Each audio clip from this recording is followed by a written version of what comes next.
This week we asked our community, do you got a New Year resolution related to music? I got one, I'm pretty sure you got one as well, but here's the thing, New Year resolutions have a tendency of not being completed and fulfilled sort of, and I have some tips that I want to share with you how to turn it into a smart goal. More about that in the upcoming episode. Here we go.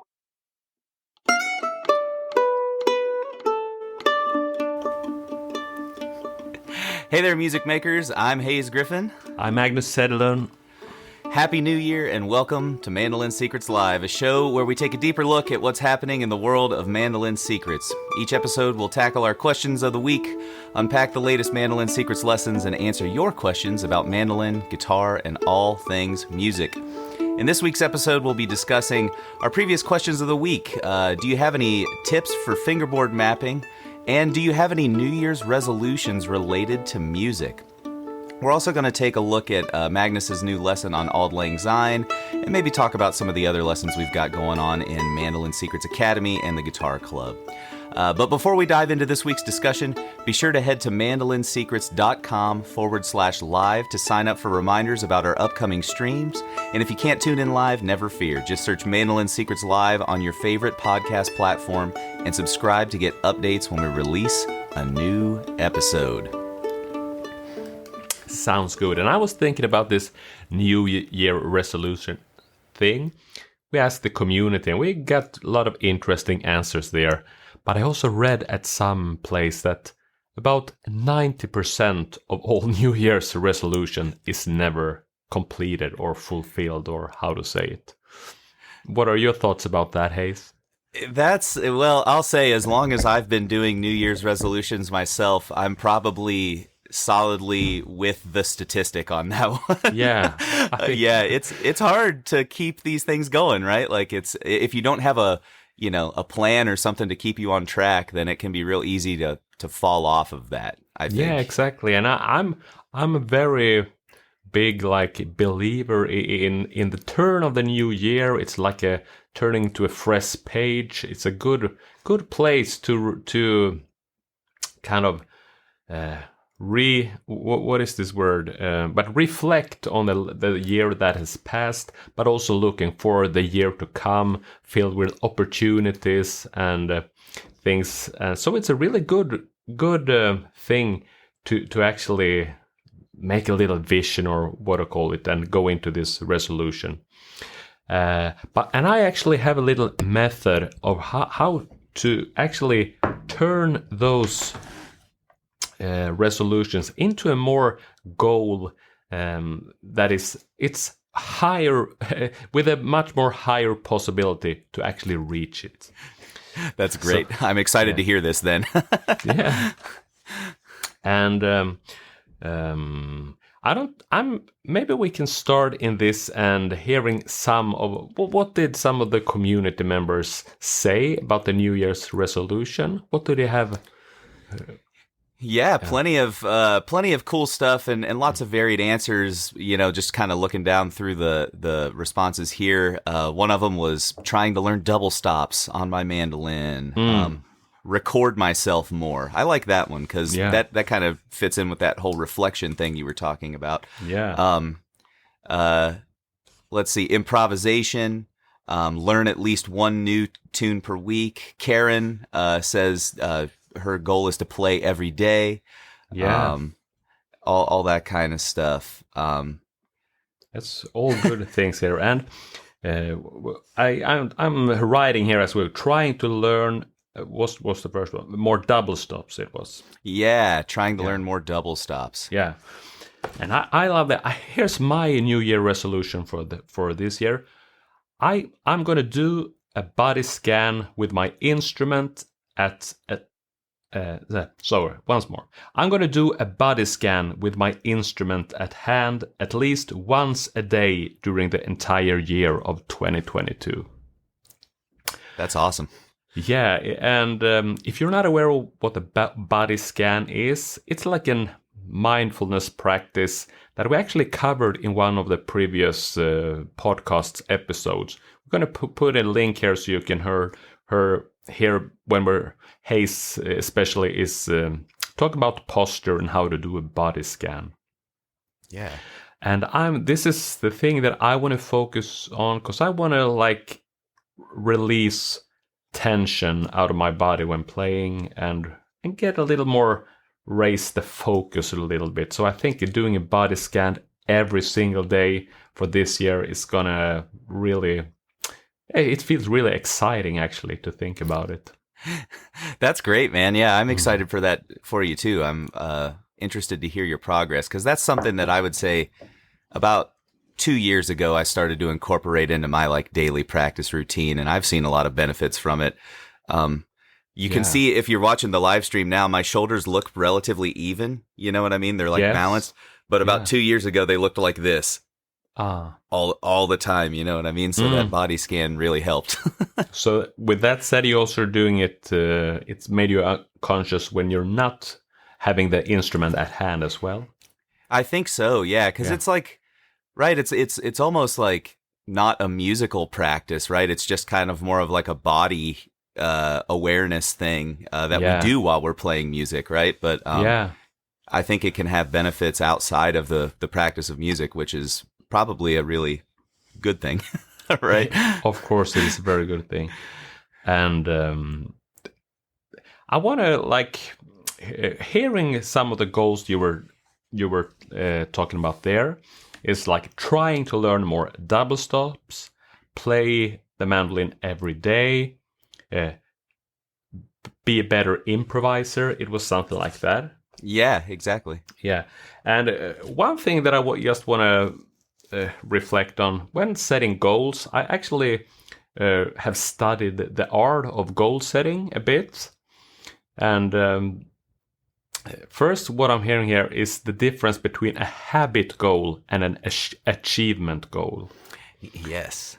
So trying to learn more double stops, first of all, we're going to work with that one to turn it to something very specific that is much more likely to happen. But that one is, first of all, that would be like more of maybe like an achievement goal, because I want to learn more double stop. That's the achievement sort of. Whereas play mandolin every day, that is a habit goal. I want to start a habit. And that's one thing to just be aware of. If you're making a resolution, is it actually achievement goal or an habit goal? And to be like, we can pair these ones effectively to make them like work together, sort of. But another thing that I've learned when making, like for goal setting, for example, there is this acronym called SMART goal. Have you ever heard of that? No, I haven't. Please educate me. So the acronym is like this. SMART it's SMART. S stands for specific, M for measurable, A for action related, R for relevant, and T for time keyed. So a goal has to kind of check all these 5 boxes to be efficient. And I even it sounds a little bit silly, but I'm using a method called smarter goals. So we smarter, and this is a guy called Michael Hyatt who actually developed it. And so instead of only so now we got 2 more letters, E and R, and we're adding, it has to be also exciting and risky. Specific, I like that. Measurable, actionable, risky, time-keyed, exciting, and relevant. And going back to my example there that I'm placing, do a body scan with my instrument at hand at least once a day during the entire year 2022. So first looking, is it specific? Yes. Very specific. I would say. Yeah. Yeah. Clear what to do, sort of. And taking, listen to this, trying to learn more double stops. Is that specific? Not so much, right? Like, Not yeah. so much. We can actually turn it to a much more specific thing. First of all, we're gonna take away trying to learn, right? But let's come back to it. We'll first break down my goal a little bit, and then we have the measurable. So I'm saying here, I'm going to do it once a day, because things we can measure, we can more easily improve and even track. Mm-hmm. So my goal is actually very easy to track. Am I doing it today? Yes. Okay. Then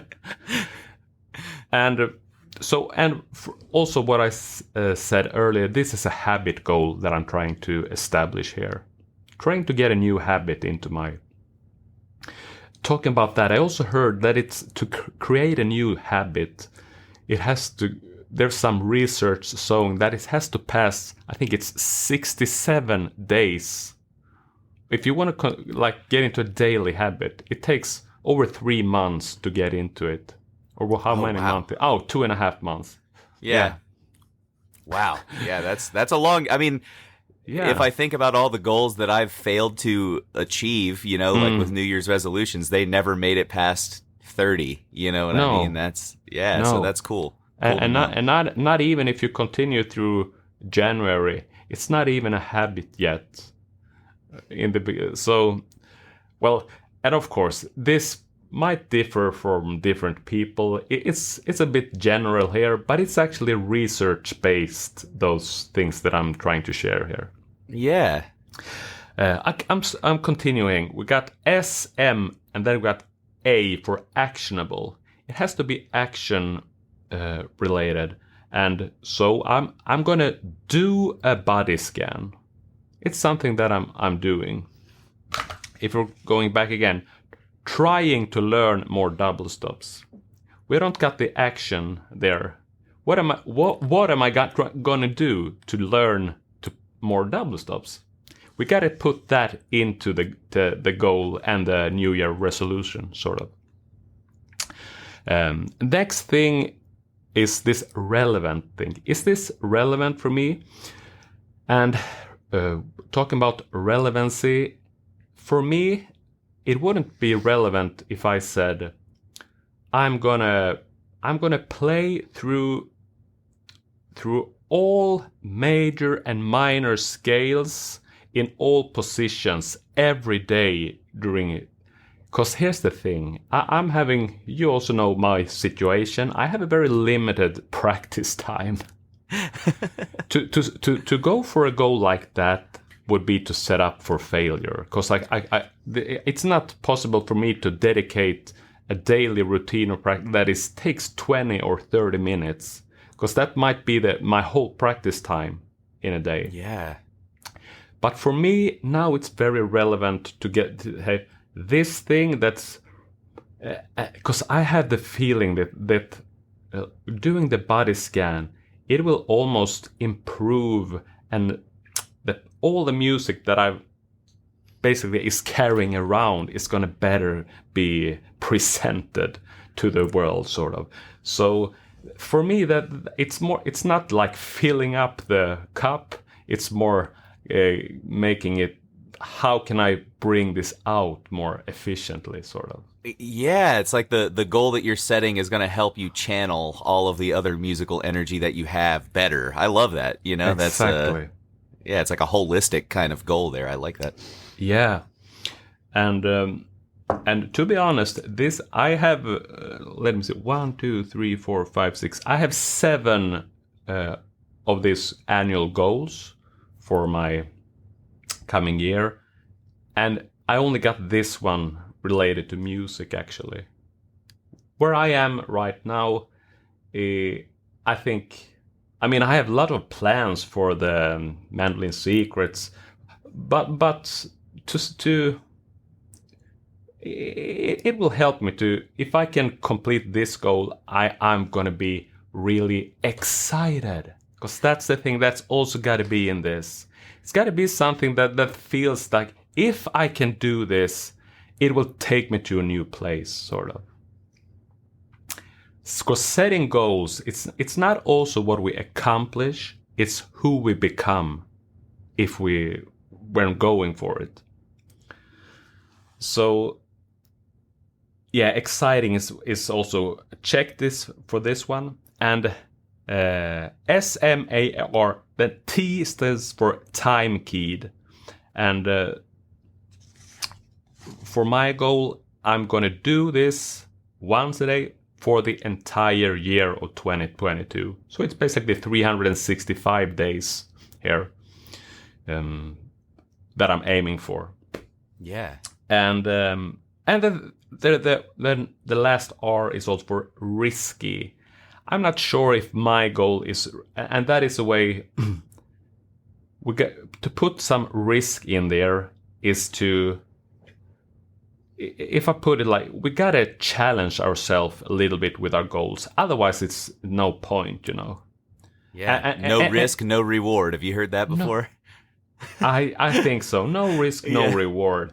And also we got the thing that you and me talked about, Hayes, that reaching for the moon, if you reach for the stars, if you reach for the moon, you'll at least land among the stars. That's right. I almost screwed that up. Yes. And that, I think that's also really relate to this risky thing.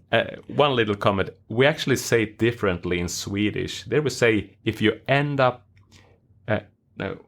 if you're aiming for the stars, you at least end up where the trees stops, sort of. Oh yeah, so it's that's cool. I like that. So I'm not. It's for me. It's very natural that you're also mixing this up, because it's it's a little. I'm different. doing it all the time. But where was I? Risky, right? Yeah, risky.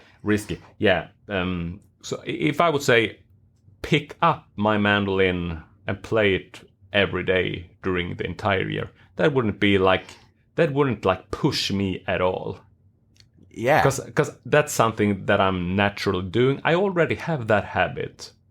Someone said, like, play the instruments every day. I think it's a brilliant thing to aim for. But for me, that wouldn't be risky. So I want to make it...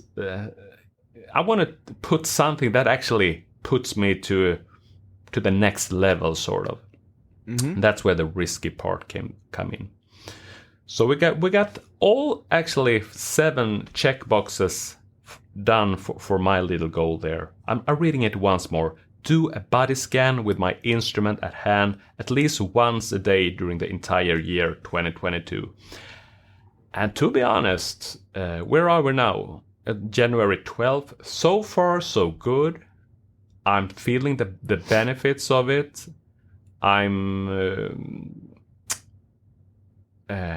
We'll see where I'm ending. But so far, this goal and this resolution really serves me.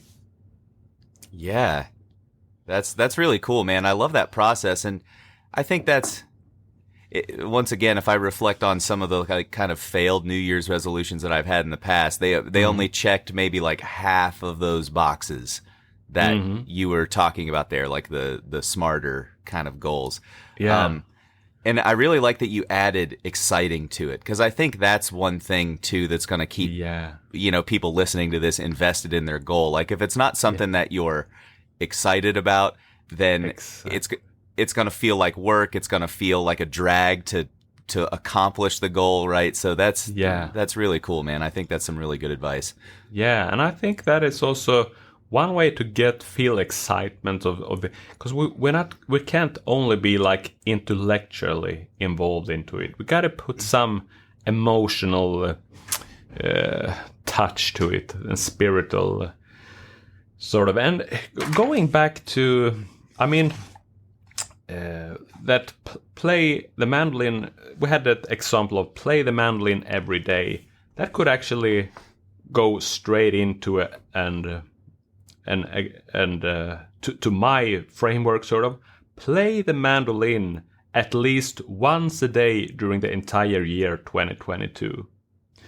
And to make it even more specific, we could also say play the mandolin for at least 5 minutes during the entire year of 2022 or something like that. Because we can play around with it, and it will suit different people differently, but that's maybe one thing to add to it. Yeah, because like that adds that like measurable kind of quality to it, right? Exactly. So measurable. then every day, did I do 5 minutes? Yes or no? You know what I mean? Yes or no? Yeah. And if you leave it general where you're not like putting a time cap on it, then it's kind of like, well, okay, I strummed a chord on my mandolin today. Like, does that count as playing the mandolin? Well, exactly. I don't know. Yeah. You know? And if that counts, then it's like, play my mandolin if it's only a strum at least once a day during the entire year 2020. We gotta, to make it specific like that, it's as you pointed out, then we're checking the measurable thing off here. I love that. Yeah, this is I feel like my 2022 is going to be really good because of this episode right here. I like it. Yes,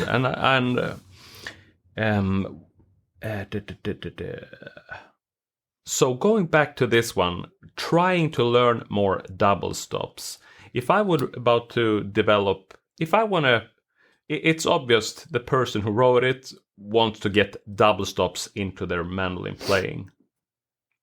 First off, this is an achievement goal. To make it more specific, it could be something like know how to use double stop in my mandolin playing by March 13th, sort of. Yeah. Then we're adding the time key to it, but again, it's very hard to measure this thing. Yes. I mean, I would have to think about it, how to include it, but maybe even find, okay, I know a tune that I play using some double stops, that is Tombstone Junction. Yeah. Playing using double stops in the B part. So it could be, now it's more specific. I'm going to play Tombstone Junction at 120 beats per minute, including the double stops, by March 13th. So then now it's specific what we were going to learn. It's actually, we can put a tempo to it, so it's measurable, and it's time keyed. It's not, if I can do this at March 13th, we can check it off, sort of. Yeah. And again, it's got to feel exciting, risky, and all that. But if you can be specific like that, you're way more. It's more possible. No, that's not the word. Yeah, you're more likely that you're going to achieve that goal, right? Yeah, exactly. And I love I think even on that goal that you just mentioned there too, like when we added some of those, like March 30th, you know, like we're gonna do this goal by then. That adds, in my opinion, the excitement and the risk to it right there, because you're giving yourself 3 months of time, to complete the goal, but you're not. I feel like if you take these goals, like you were kind of alluding to, and you push it all the way to the end of the year, like if you leave it wide open to complete the goal throughout the whole year, you're going to be like I was in school and wait until the very last minute to try and accomplish the goal, and then you're going to get frustrated and it's going to fail and all this kind of stuff. But if you set that close time, right, like March 30th, then that adds some excitement to it, because you have to do it in 3 months. You know, and if you're putting it, because this will be forgotten when we come to the summer if you're not taking action on it now. Because then this is a little bit like the next thing, when you can first is like creating the goal using this framework of the smarter. Then it's also, of course, we have to break it down. What is the next step for me to go to this goal? And for this example of the double stops, it would be listen. The first step that I'm going to start to do today is listen to Bill Monroe playing this song. Mm-hmm. Or go to Mandolin Secrets Academy if you feel like us. Yeah, exactly. Shameless self-promotion. But I mean, so we gotta also, like, what is the next step towards these goals? Because all like risky goals, we have to take it like one step after each other, sort of. Yeah, no, and I love that this quote that the journey of 1,000 miles begins with one step. You know, I think that's because it's like if you have a lofty goal, it can seem overwhelming, right? But the way to do it is just like put one foot in front of the other, like you said, take that first step, right? Yeah, and if this person actually can check off this goal by March 13th, well, guess what? There's another tune using double stops that you can go straight into after that. So yeah, breaking it down, sort of. I feel we could spend the whole. I don't want to get stuck in this, but I hope I actually at least shared some ideas about this to people.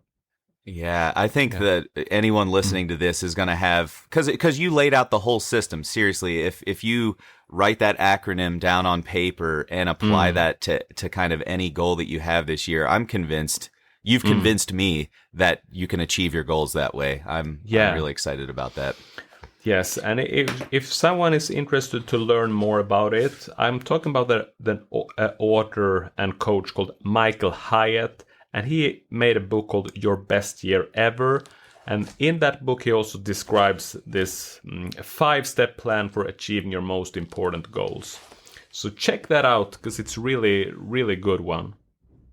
I can see, we'll try to put a link to it in the description below. Yeah. Yes, I can see people are also commenting here. I like the idea of specific goals.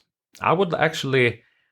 This is something that I would love to coach people on some of the calls within Mandolin Secrets Academy. We can, if people want to bring their goals, we can talk about it, and we can help them create like a little, like a specific goal, and also like some action steps for how to get there. Yeah, I mean, if nobody else in the community takes you up on that offer, I know I will. Get some private coaching with Magnus here. I like it. That's good. Great, man. Hayes, let's go into the next question you had. Yeah, so there's one. This is kind of like I think a lot of people. I actually saw this in a couple responses for this New Year's resolution thing. So I think this is a good segue. Like we can kind of talk maybe about a specific goal that might relate to you out there, whether you're a guitar player, or mandolin player, or anything. The question was, do you have any tips for fingerboard mapping? Or in other words, memorizing the notes on the fingerboard or fretboard of your instrument. And, you know, so first off, to get a little bit of shameless self-promotion in here, I just released a lesson, for the guitar club, called the Note Name Fixer, which is actually an exercise that I stole from Magnus, because he's got a really great video on that for mandolin. And I think that's a really great way to kind of learn your notes on the fingerboard. But there were some really unique responses to this one. Some folks had some really good ideas. So one of the tips that I heard was from a community member named Nestor Matthews. He was actually one of my professors in college. Oh. Yeah, and he's joined the guitar club. Music professor. He's psychology professor. Oh, that's interesting. Yeah, Nestor is a really cool guy, and he was a big supporter of music at Denison University, still is. You can always see him in the front row of all the bluegrass concerts and stuff. But he teaches a course on psychology and music. So I think he's got some really good insights into this, you know, like in terms of like you said, the kind of scientific and measurable goals associated with like the art of playing music. And one of the things that he says he does on his run through town every day is, as a car passes by, he'll read the license plate number on it. And in our state, Ohio, there's usually 3 letters and then 4 numbers for the license plate. So he'll focus on the numbers and kind of group the 2 numbers separately. So the first 2 numbers, he reads that as fret number and string. Wow. So like if say that the number was like 26, yeah. So it would be the 2nd fret on the 6th string. What note is that? Wow. You know, so I thought that was a really cool kind of way. Now, this one works better for guitar than it does the mandolin, because once you get above 4, you know, the mandolin strings, we run out of strings and all that kind of stuff. But I think we can generally apply this idea to, if you see numbers in your daily routine, just take a moment to like check in on those numbers and like you were saying, you know, say it was, you know, 42, the 4th fret of the 2nd string, you know, like what note is that? C sharp, you know, on the mandolin, right? Yeah. So I thought that was a really unique kind of really good way. Yeah. And one of those ones that, you know, I'm all about exercises that you can do away from the instrument, because like you were talking about, you know, like when you're an adult and you have kids like you do and all this kind of stuff, you might only get 30 minutes on the mandolin per day. Yeah. But how many times do you see numbers in your daily life, just walking through your house or anything like that? So I thought that was a really cool tip. Very good tip. Yeah, for doing some fingerboard mapping. Yeah. Yeah. And I think it's also actually connects a bit to the note name fixer, because what that exercise is all about is raising awareness. Just forcing people to think about what is the name of the 4th fret on the 2nd string. It's got a name. What is that? So that the number exercise actually connects to that one very, very well, I think. Yeah. And another one that I saw related to this too, which is like, this is maybe a less exciting version of this exercise, but you know, just reading random tab. Like grab any tablature and read the first measure of it, because tab is just numbers on strings, right? Yeah. So like sit down with that and then just like, okay, that's a 2 on the 2nd string. What's that one? That's a 4 on the 4th string, etc. So I thought those were some really, really good ideas for that kind of stuff. But if you are interested in fingerboard mapping out there, I would suggest looking at the note name fixer exercise that Magnus has, and I'll be posting the guitar version, to YouTube at some point in the future, so that'll be available to the public. Yeah, and also got a whole program dedicated for fretboard patterns and all that. It's called Fretboard Success, and we're going to run Fretboard Success once during the spring of 2022 as well. So if you're this is for mandolin players only, but if you're interested in that, you can read more about it at mandolinsecrets.com/fretboard success. There's even a wait list to sign up to, so you get a notification once we kick it off, sort of. Yeah, and I've been kind of coaching in that program with Magnus for the last couple years now, like a year and a half now or something like that. And my fingerboard mapping has gotten better just working with that program. So I think anyone who's interested should definitely check that out. Yeah, I like hearing that, but also my knowledge is proving it's about spending time with it, isn't it? And that was the program. It might sound hard, but it's actually made so anyone can like do the work, sort of, because there's no shortcuts. We gotta just do it.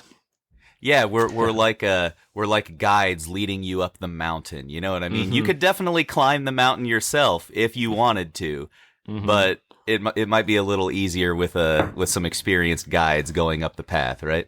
Yes, that's a good analogy. Hey, we're about to wrap things up, but I also want to play a little bit from the latest lesson that I put out. It's Auld Lang Syne with some cross-picking ideas. I'm actually going to play you.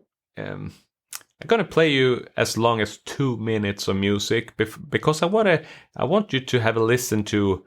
If you can hear, it's a bit of a cross-picking ideas, as I said, and I'm playing the melody.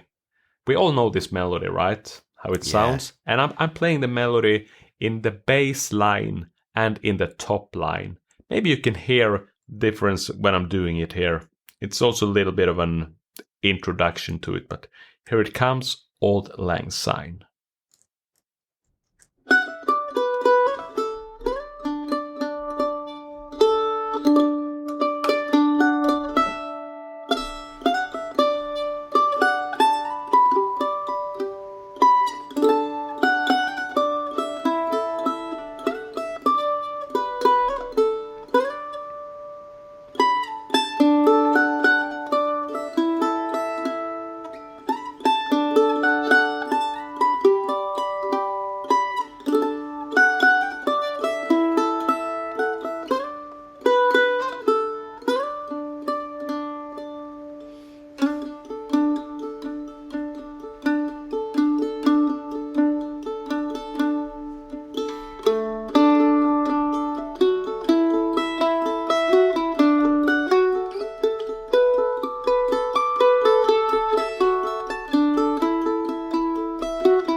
And when I'm talking about melody in the bass line versus the top line, it's basically in what octave we're playing the melody.